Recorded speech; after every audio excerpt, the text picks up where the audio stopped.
Sivanan from Aditya Vidyashram Residential School, Porivali. Hello, my name is Elma Ravi. I am studying in 7th. We are participating in Atal Marathon 2023. To take participation in Atal Marathon, we have done our project. I always wondered how people would survive if there is no plants and only buildings. As a solution, nowadays people are using terrace farming. To make it more convenient and easy, we had built our project. The main components of our project are power supply, Arduino Uno, red ore,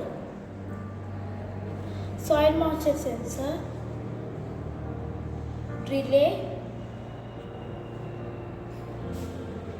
water pump, and fogger.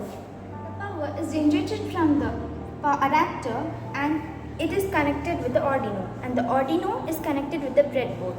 When the soil moisturing sensor senses the dryness, it sends the signal to the Arduino to give the electricity to the pin, and the pin will start working and the pump will work, and the pump pumps the water and the fogger will sprinkles the water. And when the soil has enough water, the soil moisture sensor signals to the Arduino Uno. The pump pumps the water to the fogger, and the fogger will start sprinkling it. When there is enough of water, it will stop working. We are thankful to our school management to provide such a wonderful lab. Thankful to our parents, teachers, and our mentors to help us to complete this project. We are also thankful to you people, and please support us for the Atal Marathon.